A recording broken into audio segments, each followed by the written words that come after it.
Bismillahirrahmanirrahim. Assalamualaikum warahmatullahi wabarakatuh. Hamdalillah wa syukran lillah, la hawla wa la quwata illa billah. Syahadatan an la ilaha illallah wa syahadatan anna Muhammadar Rasulullah. Amma ba'du. Fa ya ibadallah, fa ya talibat wa tullab. Wa fi hadzal masa nahnu sanata'allamu 'an tafsir Jalalain wa li an takuna suhulatan lakum fa sa'atakallamu bil lughah al-'amiyah was suhulah yani Indonesia. Ananda sekalian, bahwa alhamdulillah fa insyaallah di semester kedua ini kita akan kembali bertemu di dalam pembelajaran seperti biasanya, walaupun harus menggunakan media internet, dan kita akan ketemu di Google Classroom. Ananda sekalian, kita akan belajar mengenai tafsir Jalalain. bahwa kita dalam kitab tafsir ini kita akan memulai dari awal kembali, karena Ustaz tidak yakin bahwa ada di antara ananda yang sudah belajar, ada yang belum, maka kita akan mulai dari awal kembali. Nah, alhamdulillah bahwa pada halaman yang pertama yaitu mengenai surah Al-Baqarah. Nah, surah Al-Baqarah ini kita akan mulai dengan ayat yang pertama, yakni kalimat basmalah, Bismillahirrahmanirrahim. Bahwa kita semua sudah mengetahui bahwa Bismillahirrahmanirrahim ini adalah sebuah rahasia besar di dalam kehidupan kita. Sebuah rahasia untuk membuka apa yang akan terjadi dan apa yang sudah terjadi. Tetapi tidak semuanya bisa memahami itu. Nah, tetapi secara literal bahasa, Bismillahirrahmanirrahim adalah dengan ism, nama, artinya dengan menyebut nama Allah. Nama Allah itu yang mana yang harus disebut? Maka di dalam ayat ini disebutkan Ar-Rahman Ar-Rahim, yang maha pengasih lagi maha penyayang. Subhanallah. Berarti Bismillahirrahmanirrahim adalah sebuah kalimat yang mengajarkan kepada kita untuk selalu berzikir tentang zat Allah dengan menyebut namanya, minimal Rahman dan Rahim. Tetapi zikir itu tidak hanya bermakna mengingatnya saja atau menyebutnya saja, tetapi zikrullah itu bermakna tentang bagaimana kita memahami apa yang kita ucapkan, lalu kita melaksanakan apa yang kita fahami, kita mengerti, kemudian kita mengamalkan secara istiqomah. Berarti ada keseimbangan antara jumlah zikir yang kita ucapkan, kemudian pemahaman yang ada dalam pikiran kita tanamkan di dalam kalbu hati kita, kemudian kita yakinkan dia, kita rasakan dia, kita nikmatkan dia, dan kita wujudkan. Kenapa demikian? Karena ulama sudah menyatakan bahwa iman yang sempurna itu harus terdeteksi dari 3 hal, terbukti dari 3 asbab, yang terdiri dari 3 faktor. Apa itu? Hati yang yakin, kemudian difahami dengan pemikiran, dan dilaksanakan dengan tubuh amal perbuatan, maka iman akan menjadi sempurna, ananda.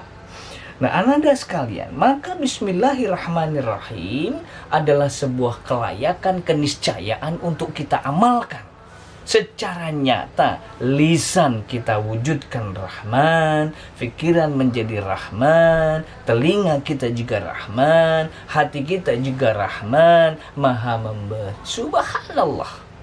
Nah, ananda, ini adalah sekelumit mengenai baru basmalah. Tentunya tidak hanya selesai di sini, karena Bismillahirrahmanirrahim adalah hidup dan kehidupan.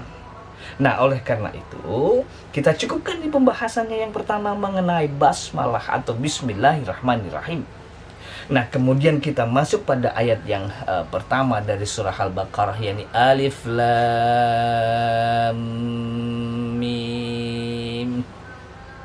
Alif, Lam, dan Mim, 3 huruf yang misteri dan sebuah rahasia besar yang harus kita buka. Lalu bagaimana kita membukanya? Tentunya dengan tahapan pemahaman. memahami apa yang ada di dalamnya. Tetapi paling tidak ini adalah ayat mutasyabihat yang unik dan aneh yang harus kita explore dengan segenap kemampuan. Setelah kita explore, kita laksanakan. Mahwal alif, apa itu alif? Apa itu lam? Apa itu mim? Tentunya ini adalah perjalanan kehidupan. Ada beberapa ulama yang menyatakan alif itu adalah Allah, kemudian lamnya juga disebutkan sebagai pemaknaan Jibril, dan mim adalah Muhammad Sallallahu Alaihi Wasallam. Salah satu dari pemahaman daripada para alim ulama ahli tafsir. Kemudian disebutkan di dalam tafsir Jalalain ini bahwa Allahu a'lamu bimuradihi.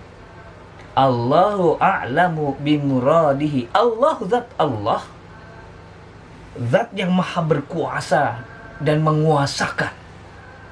Allah yang memiliki kekuasaan dan memberikan kekuasaan. Tentunya yang diberikan kekuasaan dalam batasan-batasan sang makhluk. Dan Allah yang maha kuasa yang tidak akan ada batas kekuasaannya. Ini yang harus kita yakini. Zat yang menguasai jengkalan waktu dalam kehidupan, desiran darah dalam tubuh kita.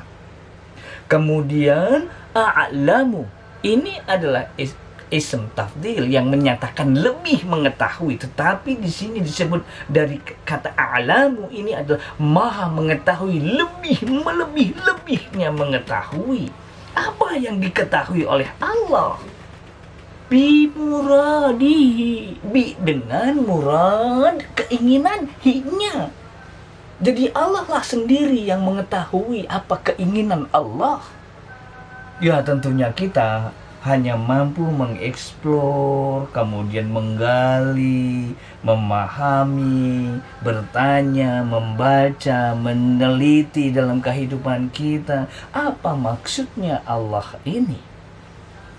Nah, Ananda sekalian, dari titik ini kita harus yakin bahwa Allah yang maha cerdas ingin membuat kita cerdas. Tetapi kecerdasan itu adalah bermula dari yang pertama sesuai pelajaran tadi, yaitu rukun iman, yaitu yang pertama adalah ikrar di dalam hati, keyakinan di dalam hati. Maka kecerdasan itu harus bermula dari hati. Kecerdasan hati, mari kita bangkitkan dan kita cari, kita gali. Kemudian setelah kita mengetahuinya, maka kemudian harus memahami, mengerti. Nah, kecerdasan intelektual, kemudian kecerdasan tubuh kita. Subhanallah. Kemudian Allahu a'lamu bimuradihi bidzalika. Bidzalika itu dengan itu. Itunya yang mana? Alif, lam, mim. Subhanallah. Allahu a'lamu bimuradihi bidzalika. Jadi Allah yang maha mengetahui tentang rahasia yang ada di dalam kata alif, lam, mim itu. Tetapi Allah juga memberikan kita hak untuk mengeksplornya. Nah, Ananda sekalian, tolong difahami secara bertahap. Ini kita pertemuan sangat terbatas di ruang Google Classroom ini. Maka apabila ada yang belum memahami, silakan bertanya. Kemudian yang selanjutnya adalah kata yang Allah tetapkan, yaitu dzalika. Setelah bismillahirrahmanirrahim alif lam mim, maka Allah menetapkan kata selanjutnya adalah dzalika. Dzalika di dalam tafsir ini disebut ai hadza, atau yang ini, demikianlah. Subhanallah. Demikianlah. Dzalika yang sebenarnya menurut kata yang dasarnya dzalika itu. Tetapi di dalam pemaknaan dalam tafsir ini disebutkan dengan ai hadza, atau yang demikian ini. Subhanallah. Kemudian Alkitab. Alkitabu di sini dimaknakan adalah alladzi yaqra'uhu Muhammad. Alladzi yaqra'uhu Muhammad sallallahu alaihi wasallam. Alladzi yang yaqra'uhu membacanya Muhammad, Nabi Muhammad sallallahu alaihi wasallam. Demikianlah apa yang telah dibacakan oleh baginda Rasul Muhammad sallallahu alaihi wasallam. Subhanallah, Alkitab. Nah, Alkitab ini adalah nama daripada salah satu nama Al-Quran, Alkitab. Nah, kemudian setelah yaqra'uhu Muhammad, alladzi yaqra'uhu Muhammad, maka kata selanjutnya adalah la raiba. La, tidak raiba, ada keraguan, tidak ada keraguan, tapi disebutkan di dalam tafsir ini adalah dengan kalimat syakkun, la raibun, la syakkun, la raiba, la syakka.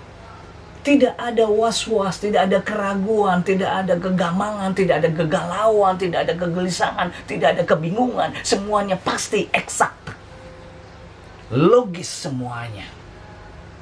Subhanallah. Nah, ini Ananda, pada pertemuan pertama ini tentunya Ananda harus memahami. Mungkin Ustadz terlalu cepat bicara, tolong silahkan di komentar. Baik, semoga Allah meridhoi apa yang kita bicarakan, kita kaji sore kali ini.